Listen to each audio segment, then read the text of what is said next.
everybody, Justin the Millennial Mixtape here, back with another episode of Best Theme Song Ever.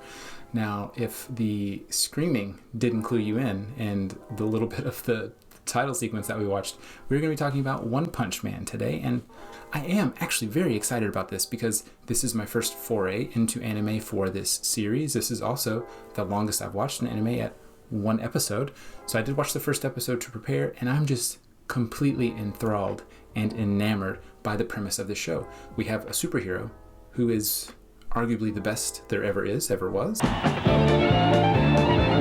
And he is fighting depression because he's lost the challenge. He's lost the reason to fight, which I think is fascinating. I think that is probably the singular coolest premise I have ever heard of for a hero show or superhero show. So with that, let's go ahead and get started. If this is your first time tuning into Best Theme Song Ever, let me tell you how it works. Every week I look at a different TV show and that show's theme song. I examine the premise of the show and the history of the theme song, and that is to give me a little bit more understanding of the show, especially if it's something I've never watched, like One Punch Man. Then, after I've discussed those things, I dive into 4 criteria to rate and review the theme song. Those criteria are Earworm Ability, title sequence, intentionality of lyrics, and timeliness of the song, or how does the song fit into the soundscape of what was going on around it on radio. If you want more information on how I grade these shows, go ahead and take a look at that link right below the like button. That was my rubric that I'll be using throughout the show. With that, let's go ahead and talk about the premise of One Punch Man.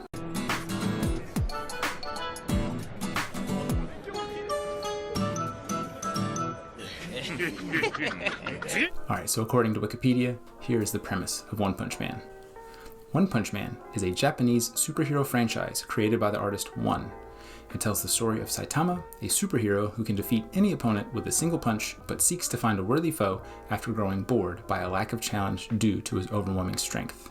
So as I said, that is the coolest premise I've ever heard of. So because this was something so foreign and so new to me, I wanted to do my research. Now, to be completely honest, I've only watched one episode, but I am excited to watch more. Like, it was beautiful. Like, I'm a fan of animation. I think that's no secret. I've said that The Simpsons is my favorite show, but I want to see more. It's beautifully shot. Like, the lines are so clean and so crisp, and the premise is bonkers. Like, I think it is so cool and original that you have a superhero who has trained and become the best superhero there is, who does it as a hobby, which I think is cool. When we meet Saitama and he's fighting his first villain, the purple Piccolo looking dude.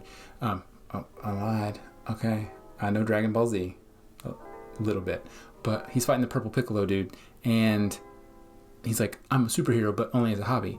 And Piccolo's like, what kind of backstory is that? I was like, you don't need any more backstory. Bruce Wayne is Batman as a hobby, right? He's not making money off being Batman. So let Saitama have his fun. Damn. All right. God. Got heated for a second. Let's look at the history of the song. Ah, nice one, King. Wow, so you're super strong in real life and a top-tier gamer, too?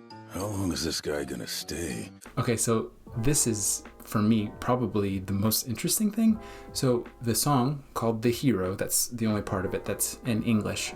The song called The Hero is written by JAM Project, which stands for Japan Animation Song Makers. Now, they are a Japanese Aniston, which is alarmingly like Jennifer Aniston. I think is like, again, the most fascinating part of all of this. I did my best to find more information on the origins of the song. I looked up any resource or link that I could find and tried to translate them, but really it kept linking me back to just Wikipedia information that was hosted on different Japanese sites. So there's really nothing more out there than what I have here. But I think it is so strange that there is a band whose entire job is to write songs for anime and video games. Now, their discography is alarmingly huge. And of that, I only know 2 shows that are mentioned besides One Punch Man. Those Yu-Gi-Oh! And Transformers. But, like, it's just so strange. But at the same time, it shouldn't be that strange to me to have such a singularly focused and odd job, because I work in IT. And as someone who works in IT, my entire job is to say, oh, you can't get into your email? Hold on, let me reset it. Like, that's it. Ding, ding, that's it. I'm done. So, of our 2 jobs, I feel they're equally important, but maybe they add a little bit more to like the life experience than I do, which is kind of depressing. But that's not why we're here. Okay, I'm over that now. Let's talk about the Earworm Ability, which is our first criteria. ようやく見つけたぞ、埼玉。今日は貴様を殺す。悪いけど、今忙しいからまた後でな。は? So this song is definitely not an earworm, and I say that as you know, an American with Western ears. It's fun, and it's raucous, and it's an example of how to do screeching, distorted electric guitar over a screaming middle-aged Asian man. And I'm not just like making assumptions, right?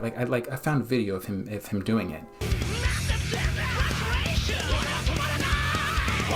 and it says that they're from Japan, so clearly middle-aged Asian man. And admittedly, he is a very good screamer, but a 45-year-old Asian man's ability to scream is none of my business, and it's definitely none of yours. That's also not why we're talking about this. If we're looking at this purely on the sake of being an earworm, it is not one. So I'm going to have to give it a 1.5 out of 4. So for me, no part of this is an earworm, but it definitely gets me excited about the show, even though I have no idea what the hell they're talking about unless I do a little extra research.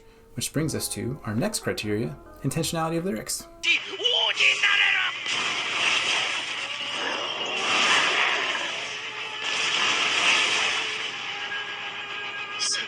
You can't lie, that segue was smooth. That was a good segue. Like, that was good. So the song is obviously longer than what we hear in the title sequence, but it does a wonderful job of laying out the premise of the show. And it is in Japanese, so obviously I had to go find what the lyrics say, but it is the show. It is the premise of the show. So the first 2 words that are spoken in the song are in English, and it says, "One punch." There's the title, One Punch. We're missing a man, and we got it. And then if you look at the first stanza says, "Appearing, certain victory, the strongest of all time." What are you saying? Frustration, nobody can stop me. One punch, it's over. One victory after another. Like, that's the premise, right? That's it. We're talking about a superhero who has clinical depression because he is the best fighter that there ever was, and has lost his joie de vivre for wanting to fight. And like, it's right there. It's all laid out right there. You just got to do a little digging, little Google Translate, and you got it. So for intentionality of lyrics, even though it's in Japanese, once I translate it, I got it. 4 out of 4. Fantastic. Good job, Jam Project. All right, that takes us to our next criteria, title sequence.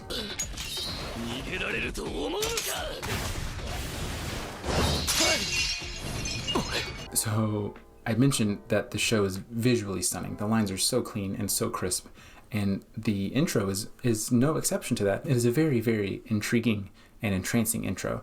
So we see Saitama, and he is fighting foe after foe, and they're getting larger and larger, and he is, as the show promises, knocking them out with one punch. And it's a varied crew. One of the villains is basically Dormammu from Doctor Strange. Like, he's fighting a galaxy essentially, and knocks him out in one punch. So as a viewer, as me, someone who is not familiar with the show or spent a lot of time watching anime, it definitely sucks me in. And the song, though not an earworm, gets me excited about it. Like, I know there's going to be a lot of action, as we see with the clips of Saitama fighting, and the really cool like overlayers of the fists. And like, it's just, I couldn't speak more highly about the title sequence. I think that it really does a fantastic job of laying out what the show's about in conjunction with the song. But again, because the song's not in English, we don't know right offhand what it's about, but I don't know. And speaking of Saitama, there's something about him that I can't shake. Like, there's something familiar. He's unassuming, which I like, and he's got kind of rugged but soft features, and he's a little dangerous, but you could bring him home to mom. You know, it's just, there's something, I don't know, it's just familiar about him. Like, I know him, you know? Anyway, it's not a perfect title sequence, sets up the show well, gets me excited about it, but could be a little bit better. So I'm going to give it a 3.5 out of 4. Okay, that takes us to our last criteria, which is timeliness.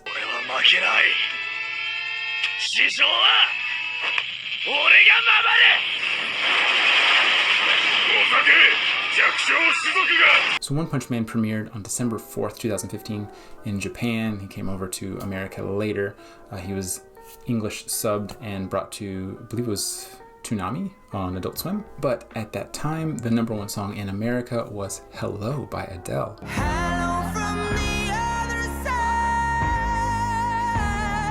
And talk about a powerhouse song. That song was everywhere, man. That song was all over the radio. It was all over the shows. It was parodied on SNL, which was funny, very funny. Because the show premiered in Japan, again, I want to take a look at maybe what the number one song was in Japan at that time. So on December 4th, 2015, the number one song in Japan was The Christmas Song by Back Number.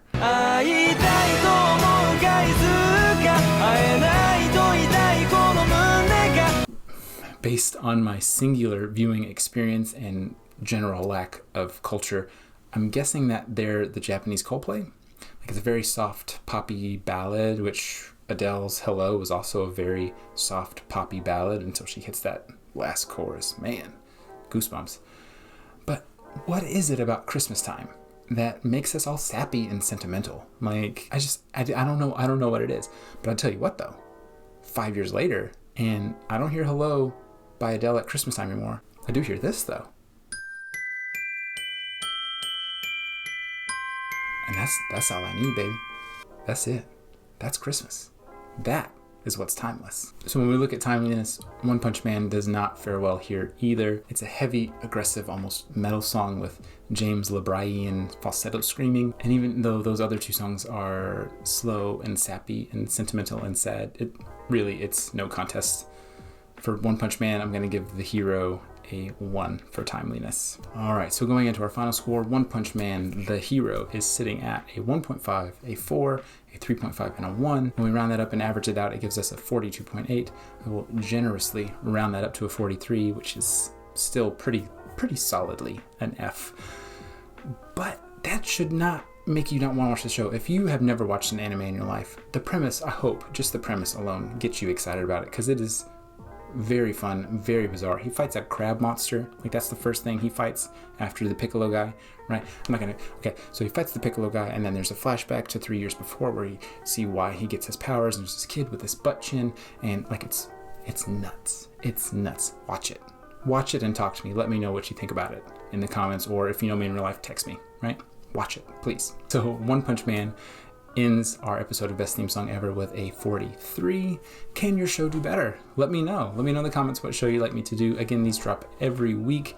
Every Monday you'll see a new episode of Best Theme Song Ever. Be sure to follow me on Facebook and Instagram. I post other stuff there. Like and subscribe to the video. And over here is a video that you might want to check out. Give it a click. And with that, I'm going to take off. Like, literally take off.